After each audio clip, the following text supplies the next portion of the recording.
Welcome to நம்ம வீட்டு சமையல். இன்றைக்கி நம்ம சமையலில் ரொம்பவே அருமையான டேஸ்ட்டில் கடாய் மஷ்ரூம் எப்படி பண்ணுறதுன்னு பார்க்கலாம். இதில் ஃப்ரெஷ்ஷாக மசாலா அரைச்சி சேர்க்கறதுனால இந்த கடாய் மஷ்ரூம் ரெசிபி ரொம்ப அட்டகாசமாக இருக்கும். சப்பாத்தியோடு சேர்த்து சாப்பிட்றதுக்கு ரொம்பவே டேஸ்ட்டாக இருக்கும். இப்போ ஒரு பேனில் 1 டேபிள் ஸ்பூன் அளவுக்கு தனியா சேர்த்துடலாம். 1 டேபிள் ஸ்பூன் அளவுக்கு சீரகம்,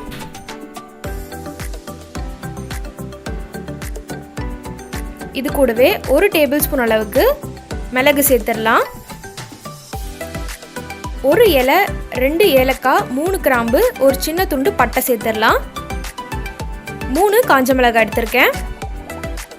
இப்போது இதெல்லாம் ரொம்ப கரிஞ்சு போகாமல் மீடியம் தீயிலே வச்சு நல்லா வறுத்து எடுத்துக்கோங்க. நல்லா வறுபட்டதும் நல்ல ஒரு ஸ்மெல் வரும், நல்ல வாசனையாக இருக்கும். அந்த ஸ்டேஜில் ஸ்டவ் ஆஃப் பண்ணிவிடுங்க. இதை எடுத்து தனியாக ஒரு தட்டில் வச்சிடலாம். இது நல்லா ஆறட்டும். இப்போ ஒரு பேனில் 4 டேபிள் ஸ்பூன் அளவுக்கு எண்ணெய் சேர்த்துடலாம். இதில் ஒரு பெரிய சைஸ் வெங்காயம் கொஞ்சம் பெரிய சைஸாக கட் பண்ணியிருக்கேன். பாதி குடமிளகாய் எடுத்து கொஞ்சம் மீடியமான சைஸில் கட் பண்ணி வச்சுருக்கேன், அதையும் சேர்த்துடலாம். இப்போ இது 1 நிமிஷம் அளவுக்கு நல்லா வதக்கி விட்டுருங்க.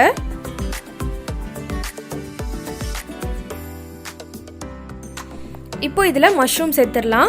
1 பேக்கெட் மஷ்ரூம் எடுத்திருக்கேன், நல்லா க்ளீன் பண்ணி வச்சுருக்கேன். இப்போ அதை சேர்த்துடலாம். இந்த மாதிரி கட் பண்ணியிருக்கேன். உங்களுக்கு எந்த மாதிரி வேணுமோ அந்த மாதிரி கட் பண்ணிக்கோங்க. இதை 2லேருந்து 3 நிமிஷம் நல்லா வதக்கிடலாம்.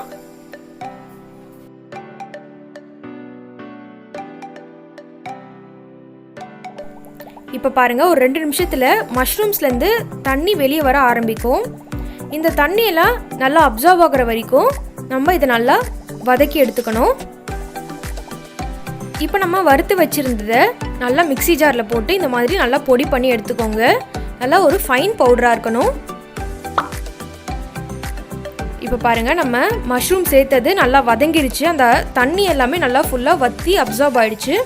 இப்போ இதை எடுத்து தனியாக ஒரு தட்டில் வச்சுக்கலாம். அதே பேனில் 3 டேபிள் ஸ்பூன் அளவுக்கு எண்ணெய் சேர்த்துக்கோங்க. எண்ணெய் காஞ்சதும் 1 டேபிள் ஸ்பூன் அளவுக்கு சீரகம் சேர்த்துடலாம்.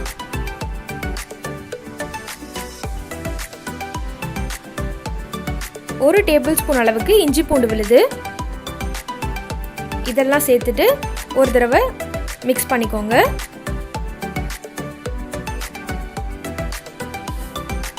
இப்போ இதில் 4 வெங்காயம், அதாவது 170 கிராம் வெங்காயத்தை நல்லா சின்ன சின்னதாக நறுக்கி எடுத்திருக்கேன், அதை சேர்த்துடலாம். வெங்காயம் 2லேருந்து 3 நிமிஷம் நல்லா வதங்கி வரட்டும். இப்போ நல்லா வதங்கி வந்துருச்சு. 5 தக்காளி எடுத்து நல்லா இந்த மாதிரி அரைச்சி எடுத்திருக்கேன், அதை சேர்த்துடலாம். நான் மீடியம் சைஸாக கொஞ்சம் சின்னதாக எடுத்திருக்கேன், அதனால் 5 சேர்த்துருக்கேன். நீங்கள் பெருசாக எடுக்கிறது இருந்தால் 3லேருந்து 4 எடுத்துக்கோங்க போதும். 1/4 டேபிள் ஸ்பூன் மஞ்சள் தூள் சேர்த்து நல்லா மிக்ஸ் பண்ணி விட்டுருங்க. இப்போ நம்ம தக்காளியை அரைச்சி சேர்த்துருக்கோம், அதில் நிறைய தண்ணி இருக்கும். அந்த தண்ணியெல்லாம் நல்லா அப்சர்வ் ஆகணும். அது வரைக்கும் நல்லா குக் ஆகட்டும். அப்பப்போ மிக்ஸ் பண்ணி விட்டுருங்க. இப்போ பாருங்கள், நல்லா தண்ணியெல்லாம் வத்திருச்சு. இந்த சமயத்தில் நம்ம கடாய் மசாலா வறுத்து அரைச்சி வச்சுருக்கோம்ல, அதை எடுத்து சேர்த்துடலாம். சேர்த்து நல்லா மிக்ஸ் பண்ணி விட்டுருங்க. தேவையான அளவு உப்பு சேர்த்துக்கோங்க. மோஸ்ட்டாக எல்லாரும் கடாய் பன்னீர் தான் சாப்பிட்ருப்பீங்க. கடாய் மஷ்ரூம் செஞ்சு பாருங்கள், ரொம்பவே சூப்பராக அட்டகாசமாக இருக்கும். இதில் 1/2 டேபிள் ஸ்பூன் அளவுக்கு சில்லி பவுடர் சேர்த்துடலாம். நான் காஷ்மீர் சில்லி பவுடர் தான் எடுத்திருக்கேன். சப்பாத்தி, பூரி, நானுக்கெலாம் ரொம்பவே சூப்பராக இருக்கும். கண்டிப்பாக மறக்காமல் இந்த ரெசிபியை வீட்டில் ட்ரை பண்ணி பாருங்கள். இப்போ இதில் 2லேருந்து 3 டேபிள் ஸ்பூன் ஃப்ரெஷ் க்ரீம் சேர்க்குறேன். இது ஆப்ஷனல் தான், உங்களுக்கு வேணான்னா நீங்கள் சேர்க்க தேவையில்ல.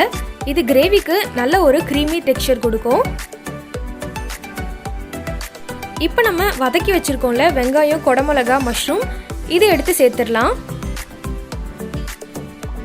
இந்த மாதிரி தனியாக வதக்கி சேர்க்கும்போது அந்த வெங்காயம், குடமிளகாயில் இருக்க கிறிஸ்பினஸ்லாம் அப்படியே இருக்கும். ரொம்ப வதங்கின மாதிரி ஒரு ஃபீல் இருக்காது, நல்லா கிறிஸ்பாக இருக்க மாதிரியே இருக்கும் சாப்பிடும்போது. இப்போ இதில் 1 கிளாஸ் அளவுக்கு தண்ணி சேர்த்துடலாம். நல்லா மிக்ஸ் பண்ணி விட்டுறலாம். இது ஒரு 2 நிமிஷம் நல்லா கொதிச்சு வரட்டும். இப்போ பாருங்கள் 2 நிமிஷம் ஆயிடுச்சு. நம்ம சேர்த்த எண்ணெய்லாம் நல்லா பிரிஞ்சு வந்திருக்கு. இப்போ கொஞ்சமாக கசூரி மேத்தி சேர்த்துக்கலாம். சேர்த்துட்டு நல்லா மிக்ஸ் பண்ணி விட்டுருங்க. அவ்வளோதான், ரொம்ப சூப்பரான கடாய் மஷ்ரூம் சூப்பராக ரெடி ஆகிடுச்சு. இதில் நம்ம வெங்காயம், கொடமிளகாய், மஷ்ரூம்லாம் தனியாக வதக்கி சேர்த்துருக்கோம். அதுவும் சூப்பர் டேஸ்ட் கொடுக்கும். அது மட்டும் இல்லாமல் இந்த கடாய் மசாலாவை நம்ம ஃப்ரெஷ்ஷாக வந்து வறுத்து அரைச்சி சேர்த்துருக்கோம். ரொம்ப ரொம்ப டேஸ்ட்டாக இருக்கும் சப்பாத்தி, நான்கெலாம். கண்டிப்பாக நீங்கள் இதை வீட்டில் செஞ்சு பார்த்துட்டு எப்படி இருக்குன்றதை கமெண்ட் பாக்ஸில் சொல்லுங்கள்.